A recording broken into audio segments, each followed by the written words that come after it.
Picture this, you have a budget of 4 lakh rupees and you are in the market for a motorcycle that does it all. It can handle your daily commutes, and when the time comes, it can take you to faraway lands like Ladakh, Spiti and all. Basically, one motorcycle that does it all. Now with me are two such motorcycles, right? The KTM 390 Adventure and the Royal Enfield Himalayan. Two of the best sub 500cc adventure motorcycles. Now, let me tell you this. Both these motorcycles are really good at what they do. One is a maniacal Austrian assassin with legit rally DNA, and the other is a solid Indian explorer with a strong legacy of conquering the Himalayas. Which one will be a better choice for you? We'll find out in this review. Going off-road is something that I love doing, and with these two motorcycles, I feel like a kid in a candy store. But before we begin kicking up some dirt, let me tell you about a few quick facts on both these motorcycles. Starting with the KTM, it has a curb weight of 182 kg. The Himalayan is significantly heavier at 196 kg.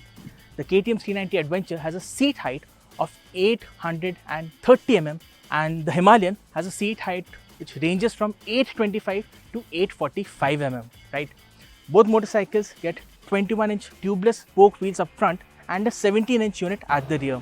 Again, the KTM has a ground clearance of 237 mm. The Himalayan has a ground clearance of 230 mm. Well, with these numbers out of the way, let's kick up some dirt.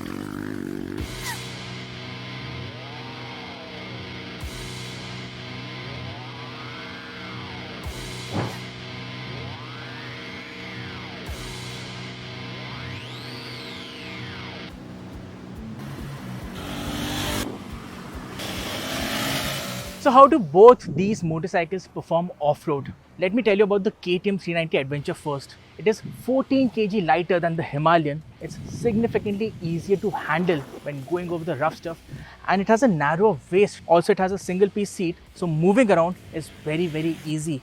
On the KTM 390 Adventure, when you stand up and ride, you feel very nice, comfortable, and when you give it the beans, the KTM also has a sharper throttle response, but still friendly. But the proverbial chink in its armor is the fact that the suspension is not that pliant. Yes, it has adjustable suspension, but even when you dial it through on the firmer side, when you're taking jumps and all, it bottoms out really easily, and when you're going over rocky terrain, this doesn't feel as settled as the Himalayan.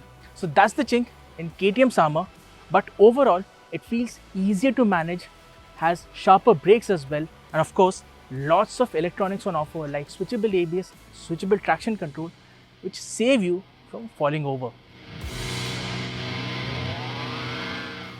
On the other hand, the Himalayan feels a lot more stable and solid when trying to attempt the rough stuff. The Shava suspension on the Himalayan is near magical. It feels so settled. Even when you take jumps or go over rocky terrain, it feels very planted and gives you a lot of confidence. Yes, it is heavy and not exactly easy to maneuver when you're going over rough terrain. But overall, the Himalayan feels more settled, more planted, and it is also the more comfortable of the two if you're going to do off-road riding for long periods of time. Alright, so I've given you enough gyan. The question in your mind is, which one of these is a better off-road performer? Well, in my mind and heart, there's a crazy tug of war going on. My heart says the Himalayan, but my mind says the KTM. I'll tell you why. The KTM, it is lighter, more nimble, it has more electronics, and it is easier to manage when you're riding off-road. Plus, it has more than enough power to get you out of a sticky situation. The Himalayan, on the other hand, it is more comfortable, it has a better suspension, but then it is heavy and cumbersome. It needs serious skill and muscle to operate off-road. Well, the KTM edges this one out by a really fine margin.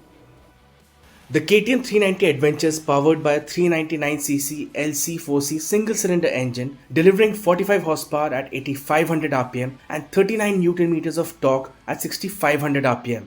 The engine offers a lively performance, especially at higher revs, making it suitable for spirited riding, particularly on the highway. The Royal Enfield Himalayan 450, on the other hand, is equipped with a 452cc liquid-cooled single-cylinder engine producing 39 horsepower at 8000 rpm and 40 Newton meters at 5500 rpm. Its strength lies in the ample mid-range torque, offering a relaxed and a tractable performance ideal for long-distance touring. When it comes to engine performance, both motorcycles have adequate power and torque, but the KTM has a sharper throttle, right? It has a stronger throttle response. The performance from the engine, particularly in the bottom end, is torquier, meatier, right? And it's easy to filter through traffic because it's light and nimble. The Himalayan, conversely, well, it is more meant for lazing and ambling around at normal speed. In the high revs, it is the KTM which will put a strong, big smile on your face. But if you want to ride sedately, the Himalayan is the better choice. Now, if we were to talk about the handling capabilities, well, both motorcycles are almost evenly matched. The Himalayan feels slightly top heavy, so it takes more effort to lean into a corner. While the KTM, well, its typical Austrian genes come shining through, and this handles almost like the scalpel that the 390 Duke is. And apart from that, if we were to talk about the gearbox performance, well, thanks to the quick shifter on the KTM 390 Adventure, the gearbox feels very nice. It's very soft, buttery smooth. On the Himalayan, the gearbox feels a little clunky. Even though it has a slip and assist clutch, but the KTM offers better gearbox performance, and even the clutch feel is lighter. The clutch on the Himalayan is heavier. The heat management on the Himalayan is better. The KTM tends to run hotter, particularly if you're riding in city in hot conditions and in stop and go traffic. The KTM really heats up the engine of the KTM, and you can feel the heat around your calves. The Himalayan in comparison runs a little bit cooler. And if we were to talk about long distance cruising capabilities, well, there's no two ways about it. The Himalayan is the more comfortable option. It has a roomier perch, it has a wider stance, and it's overall very comfortable to ride with a really plush ride quality. The KTM is much more dynamic, it keeps you much more engaged. The seat is narrower, but then you're also riding slightly quicker on the KTM 390 Adventure, which will drain out your concentration and your energy quicker. If you want to enjoy your riding, then the Himalayan is a better option. But if you want to go very quickly from point A to point B and have fun while at it, well, the KTM is a better choice. The KTM 390 Adventure showcases a rally-inspired design with sharp lines, a high-mounted front fender, and a minimalist rear section. Its tall stance emphasizes its off-road intentions. In contrast, the Royal Enfield Himalayan 450 retains its utilitarian charm but with modern enhancements.